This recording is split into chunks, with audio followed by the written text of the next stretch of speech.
Bismillahirrahmanirrahim. Assalamualaikum warahmatullahi wabarakatuh.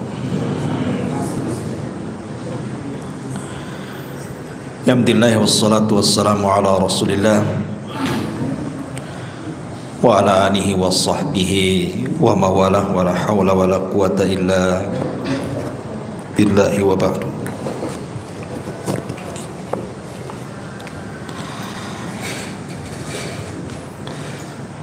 Alhamdulillah, di malam hari ini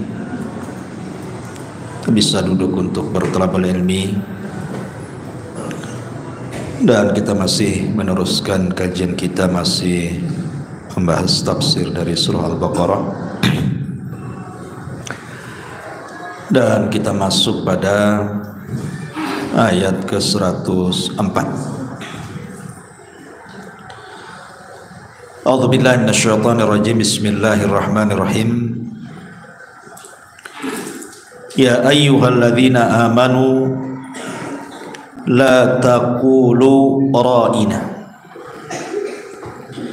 wa qul unzurna wasma'u walil kafirina adzabun alim. Wahai orang-orang yang beriman, janganlah kamu mengatakan ra'ina, tetapi katakanlah unzurna, dan dengarkanlah.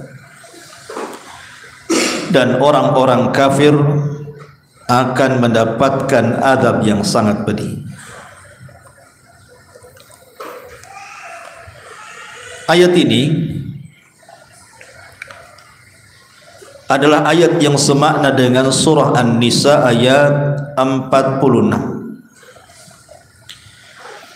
di mana Allah Subhanahu wa taala berfirman, minal ladzina hadu yuharrifunal kalima am mawadhi'i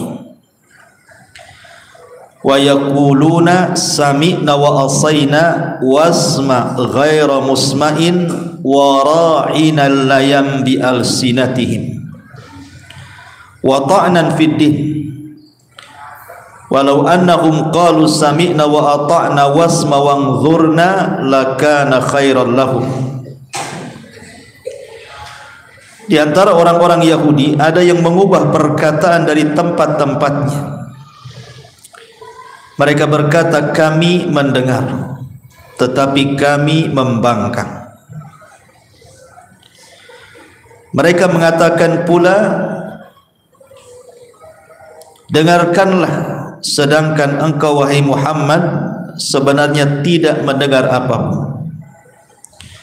Mereka mengatakan ra'ina dengan memutarbalikkan lidahnya dan mencela agama. Seandainya mereka mengatakan kami mendengar dan patuh, dengarkanlah dan perhatikanlah kami, tentulah itu lebih baik bagi mereka dan lebih tepat. Dalam Al-Baqarah 104 dan juga An-Nisa 46 ada kalimat ra'ina dan kalimat unzurna. Secara makna kalimat ra'ina dan unzurna itu sama saja kurang lebih. Artinya ra'ina itu tolong perhatikan kami, tolong awasi kami. Itu kalimat ra'ina. Kalimat unzurnya juga sama, unzurna, tolong lihat kami. Itu kan sama secara arti. Ra'ina artinya minta diperhatikan. Kalau saya bicara dengan antum, tolong perhatikan. Masalahnya kalimat ra'ina ini kemudian diganti oleh orang-orang Yahudi dengan makna yang lain. Jadi bahasa orang-orang Yahudi yang menggunakan bahasa Ibrani, kalimat ra'ina yang sering diucapkan para sahabat kepada Rasul apabila Rasul sedang mengajarkan para sahabat, maka para sahabat mengatakan ra'ina, Rasul tolong perhatikan kami, jangan sibuk dengan orang lain. Tapi bahasa ra'ina yang digunakan orang Yahudi kepada Nabi sallallahu alaihi wasallam maknanya adalah dari ru'unah. Ru'unah itu artinya kebodohan, kedunguan bahasa kita. Dan itu tidak dipahami oleh orang-orang Islam, bahasa seperti itu. Sehingga disebutkan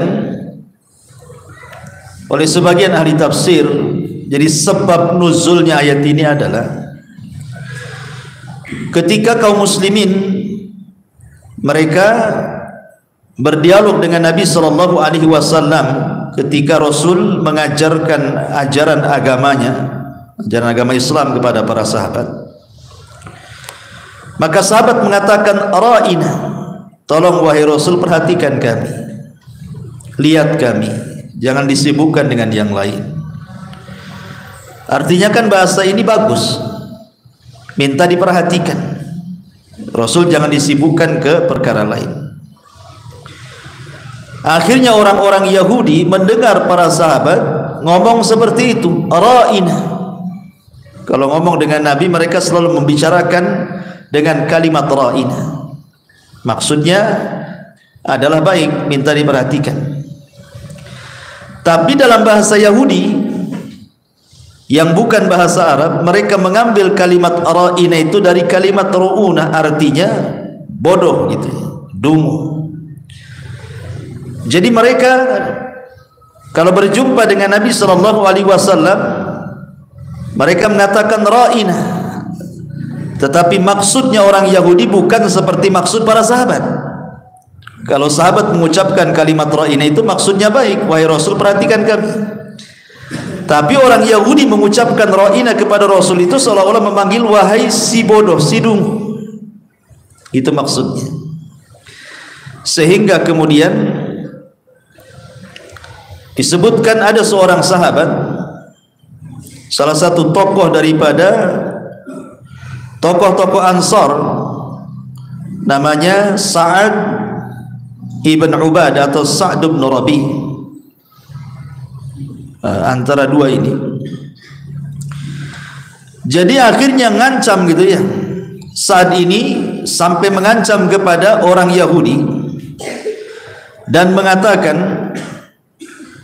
kalau seandainya kalian mengucapkan kalimat itu lagi dan aku mendengarnya, karena sahabat tidak paham bahasa orang Yahudi.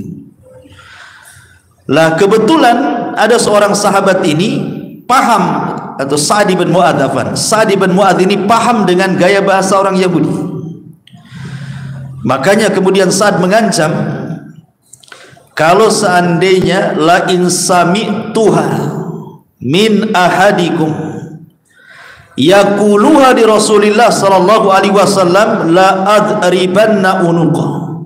Ingat orang Yahudi, kalau terlontar lagi kalimat itu dan kalian ucapkan kepada Nabi sallallahu alaihi wasallam sementara Nabi tidak paham maksud kalian seperti apa, tapi aku tahu maksud kalian itu buruk, bukan seperti sahabat yang membicarakan kalimat ra'ina maksudnya baik, aku penggal leher kalian. Dan Sa'd bin Ubadah adalah pemimpin Khazraj, takut orang Yahudi. Tiba-tiba kemudian orang-orang Yahudi mengatakan, awalastum taquluna, lah bukankah kalian juga mengucapkan kalimat itu di hadapan Rasul? Kalian juga mengatakan ra'ina, tolong perhatikan kami wahai Rasul. Tapi Sa'ad ibn Ubadah mengatakan, iya, maksud para sahabat baik, tapi maksud kalian ra'ina itu artinya lain. Kalian hendak mengatakan kepada Rasul itu wahai dungu, wahai bodoh, kan gitu ya.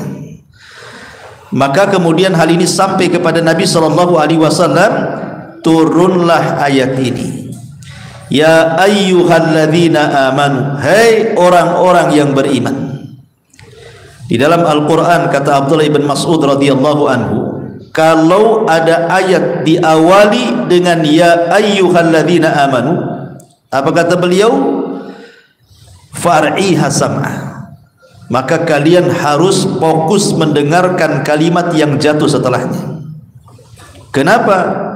Karena immal khairu tu'mar bihi wa imma syarru tunha anhu. Karena biasanya kalimat setelah ya ayyuhalladzina amanu boleh jadi sebuah kebaikan yang diperintahkan Allah, atau boleh jadi kalimat itu sebuah keburukan yang kalian harus meninggalkan darinya. Berarti kalimat ya ayyuhalladzina amanu jangan disepelekan, sebab nanti kalimat setelahnya boleh jadi datang sebuah perintah atau datang sebuah larangan.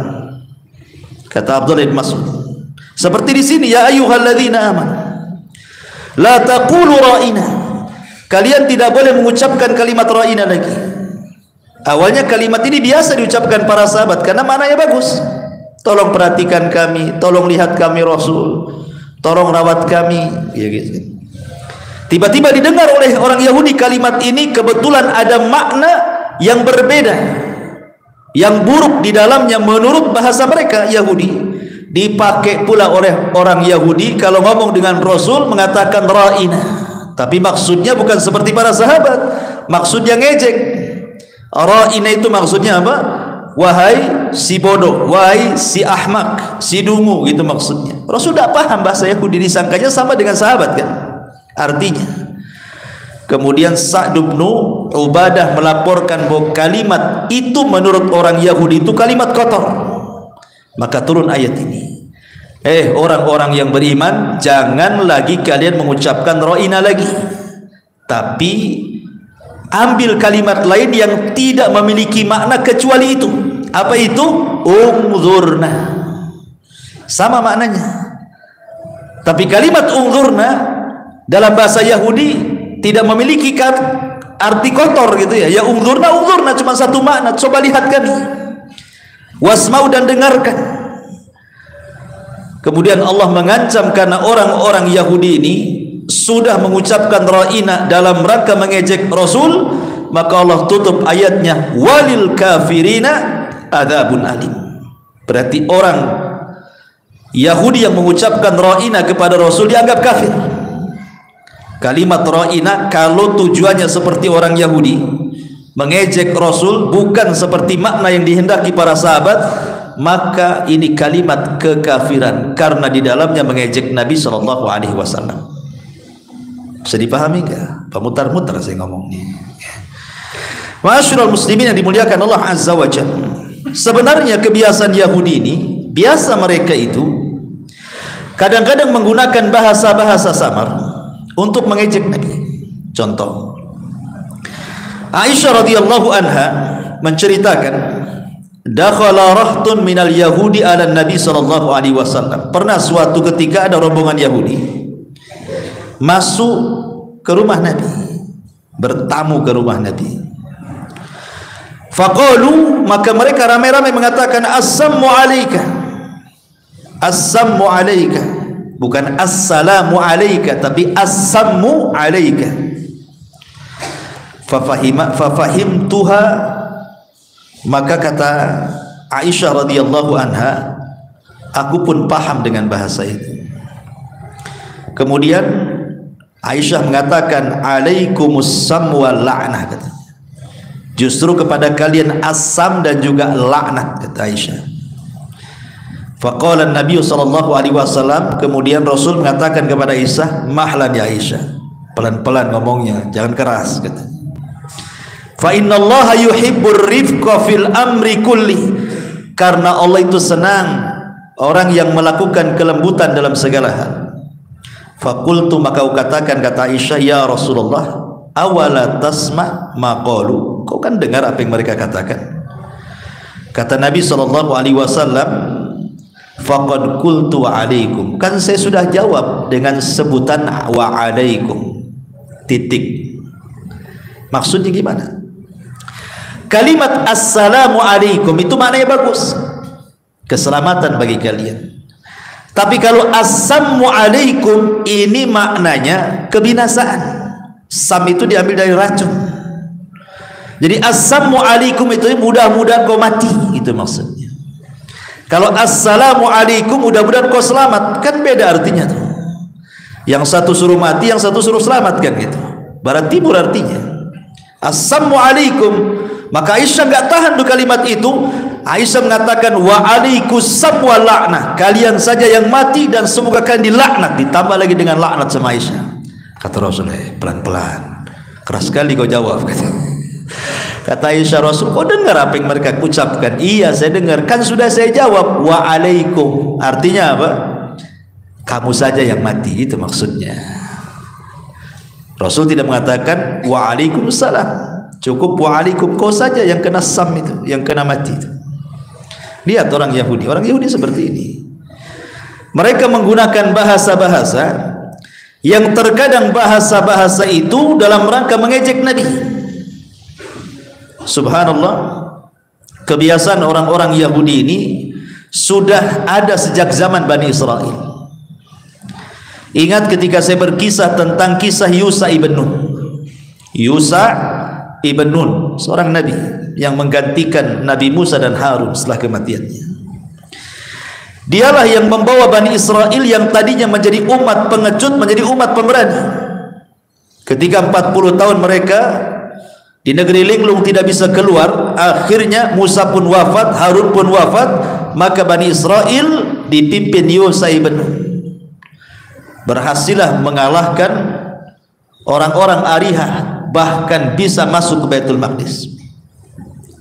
Ketika mereka masuk Baitul Maqdis ini dibawa oleh Yusa ibn Nun, Allah Subhanahu wa taala gambarkan dalam Al-Baqarah 58. Wa idh qulna dkhulu hadhihi al-qaryata fakulu minha haitsu syi'tum ragadah wadkhulul baba sujjadan wa qulu hittatun naghfir lakum khatayakum wa sanazidul muhsinin.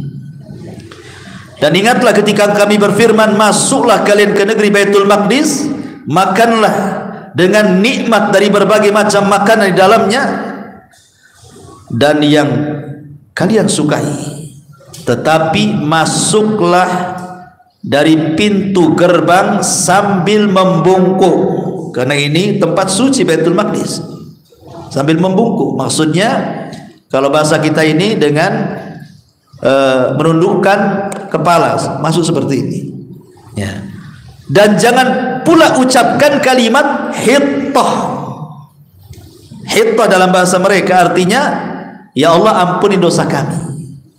Jadi masuk dengan cara menunduk, kemudian sambil mengucapkan ya Allah ampuni dosa-dosa kami, atau bahasa singkatnya hittah. Rupanya orang-orang Yahudi ini mereka justru menentang nabinya Yusa ibn Nun. Bukannya masuk ke depan gerbang kemudian kepalanya nunduk, malah masuknya berbalik, pantat dulu masuk. Kemudian mereka mengucap hintah. Hintah diganti menjadi hintah. Apa bedanya hintah dengan hintah? Hintah itu ya Allah ampuni dosa kami. Kalau hintah ini ya Allah kasih makan. Kurang ajar kan? Nabinya mengatakan minta ampun malah minta makan. Nabinya suruh masuk dengan nunduk malah membelakangi, nunggingi gitu kan. Itulah orang Yahudi ya. Jadi memang bapak-bapak mereka, nenek moyang mereka sudah seperti itu orang-orang Yahudi itu. Maka di zaman Rasul juga mereka terkadang menggunakan kalimat-kalimat untuk mengejek nabinya. Subhanallah, rupanya ditiru pula kalimat-kalimat seperti itu oleh kaum muslimin. Banyak kemudian kemaksiatan-kemaksiatan akhirnya dibungkus sedemikian rupa seolah-olah bukan maksiat dalam bentuk kata-kata. Contoh umpamanya riba diganti namanya jadi bunga. Cantik bunga, ya kan? Bunganya berapa? Bukan ribanya berapa, nggak ada kalau ke bank itu. Kalau saya nabung di sini ribanya berapa? Nggak ada ngomong begitu. Bunganya berapa persen? Gitu kan? Akhirnya apa? Orang nggak tahu itu riba padahal itu bunga itu padahal riba karena diganti namanya kan? Mungkin bahaya. Khamar diganti namanya jadi jus jeruk katanya. Khamar jadi jus katanya. Naudzubillah. Ya. Bahasa kitanya anggur gitu ya. Khamar jadi anggur. Anggur kan cantik gitu ya. Tapi akhirnya supaya halal dibuat jadi anggur. Anggur cap kaki 3. Ma'asyiral muslimin, apalagi kelakuan homoseksual umpamanya, kelakuan kaum Lut, diistilahkan apa dengan pasangan sejenis atau gaya modernnya LGBT kan itu. Bilang saja homo kan selesai. Pengen pula kemudian supaya orang tertarik gitu. Gay apa? Bilang aja banci kaleng selesai. Ya, susah kali dibilang gay, enak kali dibilang gay, banci kaleng, selesai antum. Ya. Kaleng rusak gitu. Ma'asyiral muslimin yang dimuliakanlah, termasuk juga dalam keseharian kita ma'asyiral muslimin yang dimuliakan Allah Azza wa Jalla. Ada bahasa-bahasa itu yang mungkin kasar dalam daerah lain, tapi boleh jadi tidak kasar di daerah lain kan. Contoh umpamanya apa ya? Orang Sunda, saya kan orang Sunda ya. Saya pernah juga tinggal di Bali, kerja dulu. Jadi dalam bahasa Sunda itu ada orang Sunda sini? Ada orang Sunda? Ada. Itu orang Sunda. Dalam bahasa Sunda itu ada namanya cicing. Cicing sia, itu kan kasar tuh. Cicing sia itu artinya diam kau, itu bahasa kitanya. Gitu ya. Bahasa Sundanya cicing, bahasa Balinya anjing. Jadi kalau kita katakan di Bali cicing sia artinya anjing kau gitu. Paham nggak? Itu kadang-kadang antum harus paham bahasa-bahasa seperti itu. Kadang-kadang di daerah lain bagus bahasanya kan, tapi di daerah lain kasar pula. Ini kan kalimat-kalimat ini harus dipahami, jangan sembarang ngomong. Antum umpamanya kenyang. Kenyang ini dalam bahasa Indonesia paham, makan kenyang. Ya kan? Tapi kalau di Bali bilang kenyang, hati-hati. Maaf, ini bicara tentang kemaluan. Ya, bisa marah orang Bali dibilang kenyang itu, ya kan? Ya, jadi kalimat-kalimat ini harus dipahami. Ya, walaupun pamannya di Jawa kan sama juga. Jawa, Medan, itu kadang-kadang kalau tidak paham bahasanya, itu kadang-kadang lain pula maknanya. Ya. Kan ada iklan dulu itu, ada orang jual es, gimana iklannya itu? Beli 1 gelas, kata orang Jawa, sampun telas. Iya 1 gelas katanya kan. Dikiranya sampun telas 1 gelas, sampun telas habis lah, ya kan? Kadang-kadang kan tidak ketemu tuh bahasa. Sampun telas dibilang segelas. Oh, buat enenten. Iyalah pakai santan katanya. Beda lagi. Ya. Oh, dasar wong Medan. Iya sih orang Medan katanya kan. Nggak ketemu kan 1-2 ini. Kadang-kadang bahasa-bahasa seperti itu nggak nyambung. Ya. Makanya orang itu harus menjaga bahasa. Kalau memang ada bahasa yang lebih halus, jangan pula menggunakan bahasa kasar. Ini meniru orang Yahudi. Ma'asyiral muslimin yang dimuliakan Allah Subhanahu wa taala. Maka dalam ayat ini banyak faedah yang kita bisa petik. Pertama, larangan tasyabbuh. Tidak boleh tasyabbuh dengan Yahudi, walaupun sampai ke kata-kata. Tidak boleh tasyabbuh dalam pakaian, tidak boleh tasyabbuh dalam budaya, tidak boleh tasyabbuh dalam penampilan, termasuk dalam kata-kata. Makanya ketika orang Yahudi mengatakan ra'ina, sahabat juga mengatakan ra'ina. Ini mirip nih, sama-sama mengatakan ra'ina. Tapi maksudnya para sahabat ra'ina itu bagus, tapi maksudnya Yahudi tidak bagus. Maka diturunkan ayat, jangan kalian mengucapkan ra'ina lagi. Jadi ketahuan kalau Yahudi mengucapkan ra'ina, hanya dia saja, berarti mengejek Nabi. Ini tidak boleh tasyabbuh sampai ke kata-kata. Nah, karena sekarang ini kata-kata kadang-kadang tidak paham kan, banyak kata-kata kita tidak paham tuh anak-anak muda sekarang itu. Ya, meniru-niru orang-orang kafir. Kemudian yang kedua, tidak boleh mengejek orang lain walaupun lewat sindiran. Nggak boleh.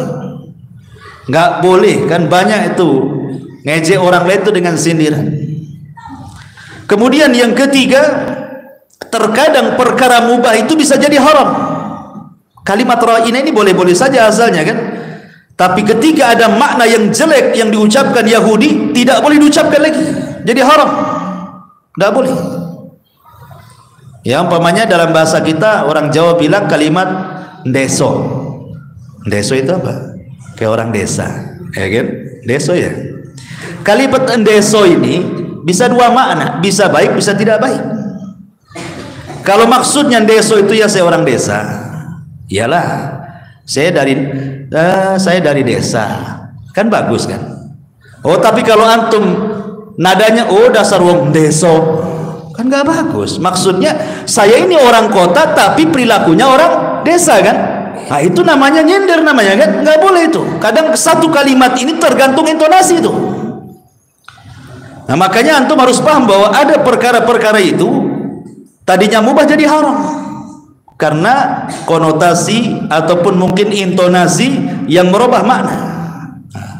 Kemudian juga seperti tadi saya katakan, terkadang ada satu bahasa itu mungkin di daerah lain baik tapi di daerah lain tidak baik, maka cukuplah diucapkan di daerahnya saja, jangan diucapkan daerah lain. Kadang-kadang bahasa kamu dengan kau saja itu sudah kasar. Orang Medan biasa, kau mau kemana? Kalau di Jawa Barat sana dibilang kau, itu udah kasar. Kamu, nah itu baru lembut kan itu ya. Kadang-kadang nggak cocok tuh. Mungkin daerah lain biasa-biasa saja, tapi daerah lain itu bisa jadi kasar. Makanya hati-hati. Nah ini orang Yahudi kadang-kadang seperti itu. Ya. Kemudian juga tidak boleh mentertawakan. Kalau ada orang ngejek tidak boleh mentertawakan, karena kan asbab nuzulnya ini. Jadi kalau ada rombongan Yahudi kemudian ngomong di depan Rasul, ya Rasulullah, ya Muhammad ra'ina katanya. Ketawa semuanya karena mereka tahu maknanya. Sementara orang Muslim kan berbeda maknanya, sehingga yang dipahami orang Islam ya maksudnya seperti mereka, tapi orang Yahudi malah tertawa kawannya mengatakan seperti itu karena paham itu kalimat ejekan. Tidak boleh kalau orang ejek orang antum pula tertawakan, haram, tidak boleh. Antum ta'awun 'alal itsmi wal udwan, tolong menolong di atas perbuatan dosa dan kejahatan. Termasuk juga adalah kalimat-kalimat yang sifatnya istihza, mengejek Nabi SAW, itu bisa taraf kekufuran. Ikhwan, di masyarakat ini ada dosa-dosa lisan yang terkadang masuk kepada kekufuran, bisa keluar orang dari Islam. Ada juga masuk kepada kesyirikan, ada juga masuk ke dosa besar. Saya contohkan 6 ya. Yang kekufuran seperti umpamanya orang membenci syariat, mengatakan buat apa sih sholat ini, buat capek saja, ngapain haji buang-buang duit, ngapain pakai jilbab, buat panas saja katanya. Ini kalimat kufur, membenci syariat namanya kan. Tidak boleh mengatakan buat apa Allah mensyariatkan sholat, buat apa Allah mensyariatkan puasa, buat haus saja. Ini kufur.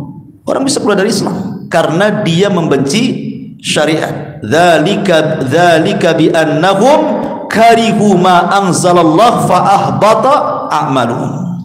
Allah mengatakan karena yang demikian itu mereka sudah membenci apa yang Allah turunkan, Allah batalkan amalannya. Hati-hati satu. Yang kedua, contoh yang lain, menghalalkan yang haram atau mengharamkan yang halal. Ayo mabuk yuk. Saya nggak pernah mabuk, tapi kalau kamu ingin mabuk ya silahkan, nggak apa-apa. Ya. Kalimat nggak apa-apa mabuk ini namanya menghalalkan yang haram. Harusnya ngomong janganlah, itu haram, kan begitu. Kalau walaupun antum tidak mabuk, tetap antum bisa kufur. Kenapa? Karena menghalalkan khamr. Kalau saya tidak mabuk, afwan. Kalau engkau ingin mabuk silahkan, boleh-boleh saja. Bahaya. Ini kalimat kufur karena menghalalkan yang haram. Ya. Atau contoh lain, mengatakan soal hurriyatud din, agama ini bebas milih agama. Sekarang banyak ya bersumber dari orang-orang liberal mengatakan bahwa kita ini bebas milih agama, jangan dipaksa. Ya. Biarkan saja orang mau masuk Islam, mau masuk Hindu, Nasrani, biarkan saja, sibuk kali kalian. Kalimat seperti ini nggak boleh. Nggak boleh kalimat seperti, kan umum kalimat ini. Nggak apa-apa, biarkan saja mereka masuk ini agama ini. Tidak, Islam itu satu-satunya agama yang hak. Inna dina indallahil Islam. Wa man yabtaghi ghairil islami dinan falan yuqbala minhu wa huwa fil akhirati minal khasirin. Agama satu-satunya yang diridhai Allah Islam. Siapa yang mencari agama selain daripada Islam tidak diterima, rugi dia. Jelas Quran mengatakan tidak ada kebebasan mencari agama. Tidak ada. Agama satu-satunya Islam. Kemudian juga umpamanya mengatakan undang-undang lebih baik. Undang-undang buatan manusia jauh lebih baik daripada undang-undang Al-Quran dan Sunnah, dan mengatakan undang-undang kita ini lebih baik daripada undang-undang Al-Quran dan Sunnah. Coba kalau diterapkan undang-undang Quran Sunnah, yang maling potong tangan, yang zina, yang sudah meninggal, yang sudah menikah dirajam sampai mati, sadis sekali itu. Masih bagus undang-undang kita katanya. Tidak boleh ngomong begitu. Kita katakan undang-undang Al-Quran lebih baik. Kenapa? Karena Allah yang membuat undang-undang, Allah yang menciptakan kita, Allah yang tahu maslahat kita. Adapun kalau ngomongnya kayaknya kalau hudud ini di negeri kita belum pas, kayaknya belum siap kita menerapkannya, nggak ada masalah. Tapi kalau umpamanya mengatakan bahwa undang-undang buatan manusia lebih baik daripada undang-undang Allah, kufur, nggak boleh. Ya. Ataupun umpamanya mencaci Allah dan Rasulnya. Banyak tersebarlah, anak nggak pernah cerita di YouTube tuh banyak sekali kalimat-kalimat mencaci Allah, mencaci ayat, mencaci Rasul. Naudzubillah. Ya, ini kalimat-kalimat kufur. Atau di sana ada kalimat-kalimat syirik, tak sadar diucapkan di masyarakat kan? Seperti umpamanya kalimat-kalimat yang sifatnya tatoyur. Itu yang banyak di masyarakat itu tatoyur biasanya kan? Tatoyur itu menjadikan sial ataupun untung kepada sesuatu yang dilihat, didengar, dibayangkan, diimpikan dan yang lainnya. Seperti antum habis mimpi buruk umpamanya kan. Kebayang sampai selesai tidur, bangun tidur masih kebayang tuh mimpinya. Gak tahu ini saya ini hari ini kok kurang enak badan kan. Kenapa? Mimpi semalam. Mimpi apa? Ketiban duren katanya. Katanya kalau ketiban duren itu katanya mau kaya. Betul tak mau kaya saya? Mimpi ketiban duren, coba ya kan. Ini kan tatayur. Kayaknya mau ada yang mati malam ini. Kenapa? Nampak ada burung hitam di atas gitu. Coba bayangkan. Ini kan tatayur, tak boleh. Burung itu bukan malaikat maut. Burung suka-suka nginggap di mana lah kan gitu ya. Mau di genteng, mau di atas pohon, terserah burung lah. Masa kemudian dikait-kaitkan dengan orang mati, bisa syirik ini, tidak boleh. Ya. Ataupun namanya seseorang yang lewat di tempat yang takut. Namanya di sini ada pohon angker, tidak ada jalan lain kecuali lewat situ. Permisi Pak pohon, boleh Pak. Pohon tidak bisa dipermisiin. Permisi itu sama orang, permisi Pak, ya katanya kan. Kalau ke pohon permisi, kata pohon ya. Repot tentu kan itu. Tidak boleh. Karena Nabi SAW mengatakan jangan mengatakan seperti orang jahiliyah, mengatakan permisi wahai pemilik atau penunggu lembah ini, jangan ganggu saya katanya. Maka Rasul mengatakan idza nazala manzilan falyaqul a'udzu bikalimatillahi tamati min syarri ma khalaq lam yadurrahu syai'un hatta yartahil minhu, kata Rasul. Kalau kalian lewat di sebuah tempat yang angker, nampak nih bulu kuduk berdiri, semua bulu pun berdiri, katakan a'udzu bikalimatillahi tamati min syarri ma khalaq. Selamat antum, enggak ada apa-apa. Permisi ini bisa syirik. Kenapa? Seolah-olah apa? Antum lebih takut sama setan. Takut sama setan tidak masalah, tapi jangan antum nampak dari ketakutannya dengan cara seolah-olah kita merendah dengan setan dan mengatakan permisi. Nggak boleh, syirik. Walaupun hanya ngomong begitu kan. Atau contohnya umpamanya menasabkan bintang. Yang dulu kan, zaman dulu anak-anak kecil ini mana tahu zaman bahula kan itu. Orang dulu di tabloid ada bintang-bintang. Sampai ingat dulu ya, zaman saya masih kecil tuh masih tersebar porkas. Porkas itu apa? Judi. Ada lagi SDSB. SDSB itu kan dulu legal tuh. Anak-anak sekolah aja pasang nomor, cari nomor buntut. Ya. Itu hari-hari orang itu baca buku ramalan tuh. Ramalan bintang-bintang itu untuk nyari nomor buntut. Yang lebih parahnya orang gila ditanya, nomor berapa? Orang gila ditanya, ikut gila lah dia. Coba bayangkan, orang dulu kayak gitu. Kadang-kadang orang tidur dibangunkan, bangun, nomor berapa? Gitu modelnya orang dulu tuh. Yang parah lagi, datang ke kuburan, itikaf di kuburan tuh. Nanti nampak, nomor sekian tuh. Minta sama kuburan nomor tuh. Sampai ada truk tabrakan, ditengok nomornya. Ini mungkin ini nomornya besok nih keluar. Itu orang dulu kayak gitu tuh. Masyaallah muslimin yang dimuliakan Allah Azza wa Jalla. Jadi dunia perbintangan ini kan banyak. Zaman dulu kalau umpamanya sial nih, orang ini sial hidupnya, usahanya gulung tikar, jodohnya si gagal terus, gak laku-laku, jadi bujang lapo kan gitu kan. Ditanya itu bukan tanya apa, tanya kok ini lahirnya bulan apa, tahun berapa, tanggal berapa. Oh saya lahir tanggal ini, hari ini, bulan, tahun. Oh iyalah, bintangmu gambar kambing katanya. Gak laku kamu. Ini kan syirik, ikhwan, tidak boleh ya. Kemudian juga terkadang menasabkan hujan kepada makhluk, kepada bintang. Ya, bahkan ada seorang ikhwan bercerita itu kalau di desanya ada, kalau malam tuh suara beruk, suara monyet tuh berisi itu, besoknya paginya hujan tuh. Kalau hanya pertanda, mungkin monyet tahulah akan terjadi hujan gitu kan. Seperti zaman dulu kalau lagi teduh, nengok ke bawah kok nggak ada semut, udah masuk ke lubangnya, ini pasti hujan. Dulu saya di waktu zaman pramuka dulu diajari gitu tuh. Ya, kita ke hutan, kalau nampak teduh-teduh ini nengok ke bawah, kalau tak nampak semut hujan. Ya. Artinya kalau seandainya itu sinyal dari binatang, karena binatang itu punya pendengaran indera insting yang lebih kuat dari manusia, tidak ada masalah. Tapi kalau dinisbatkan hujan itu gara-gara suara beruk gitu ya, gara-gara suara monyet atau gara-gara semut, ini tidak bisa. Ini namanya menasabkan nikmat kepada makhluk syirik. Sama dengan orang dulu menasabkan hujan kepada bintang dan mengatakan mutirna binawi kada wa kada, kami dihujan dengan bintang dan itu. Tidak boleh. Nah, ini kalimat-kalimat seperti ini, dan ini bisa syirik. Ataupun orang yang berandai-andai, andai saya nggak ke sini nggak jatuh, andai ke situ, cobalah tadi saya ke situ, ya. Mungkin saya nggak kepleset, cobalah tadi nggak keluar, anak saya nggak mati, macam-macam. Tapi katakanlah ini semua takdir Allah Subhanahu wa Ta'ala. Jadi kalimat-kalimat ini subhanallah kadang-kadang bisa syirik loh. Tadi bisa kufur, ini bisa syirik, atau bisa juga masuk kepada dosa besar. Seperti yang sering saya contohkan, menceritakan aibnya sendiri. Pemanya anak-anak muda ini habis pacaran, kasih tahu, tengok kawannya, tengok pacar saya cantik kan? Cantik. Itu yang di belakangnya saya lagi rangkul dia. Tuh maksiat diceritakan sama orang dengan bangganya pacaran rangkul-rangkulan itu, dikasih tahu handphonenya, tengok cantik nggak? Cantik. Enak loh semalam saya sama dia makan cendol macam-macam.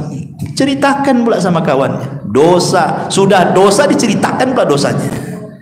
Dosa besar, ikhwan dabung yang menceritakan dosa. Ya. Atau umpamanya seseorang menceritakan aib orang, nggak boleh. Walaupun melihat,